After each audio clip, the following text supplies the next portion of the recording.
Hello guys! Tara, samahan niyo po ako na magluto ng banana puto cheese. Ayan.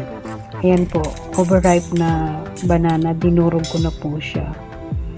May natira kasi. Tapos, nilagyan ko siya ng sugar. Hinalo-halo ko lang yung aking haluan. Umiikot. Ayan. Hinalo ko siya mag-combine yung sugar. Tapos, ang next naman nating ilalagay ay ang itlog.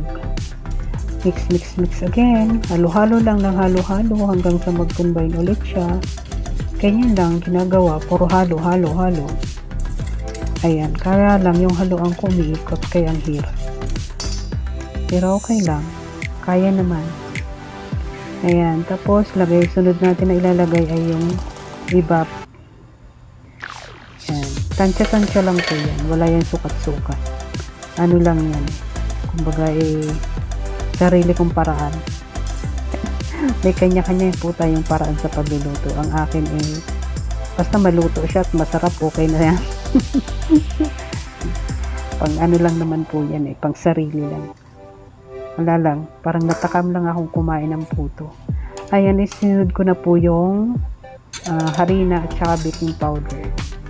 Kailangan natin salain para mawala yung mga buo-buo, para hindi maisama yung mga buo-buo. Pagkatapos nyan, ayan, tapos na po natin salain. Ang gagawin naman natin ay haluin ulit. Ayan, halo lang hanggang sa mag-combine na ulit siya.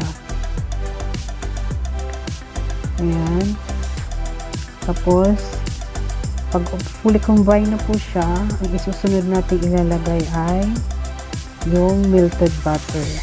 Ayan, melted butter po ang inilalagay ko pag ako po ay gumagawa ng puto. Ayan,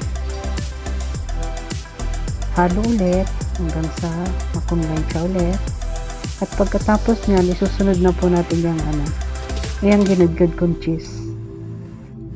Kaya lang hindi ko siya na video nung inilagay ko kasi akala ko naka-on, hindi pala. Anyway, yan, nailagay ko na po siya. Tapos niyan, last na yan, i-prepare na po natin siya para ilagay sa mga molde. Ang aking mga moldehan po dito ay improvise din lang. Wala po tayo yung talagang pinag-moldehan ng puto.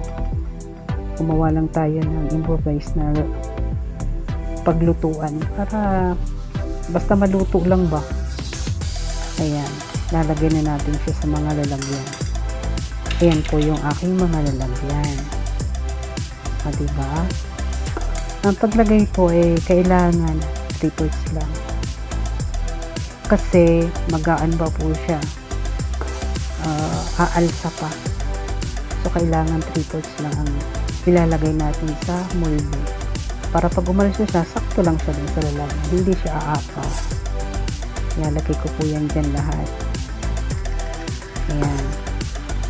Ang hirap po maglagay tapos yung isang kamay lang ang gumagalaw dahil yung isa nakahawak sa camera. Ayan na po, nailagay ko na po siya lahat. Ayan na, ready to salang na po siya. Pati po yung steamer ko is improvised din. Yung kaldero lang, tapos nilagyan ko ng ganyan. Para-paraan lang. Kasi wala naman talaga akong steamer dito. So, yan lang ginawa ko. Takpan na natin.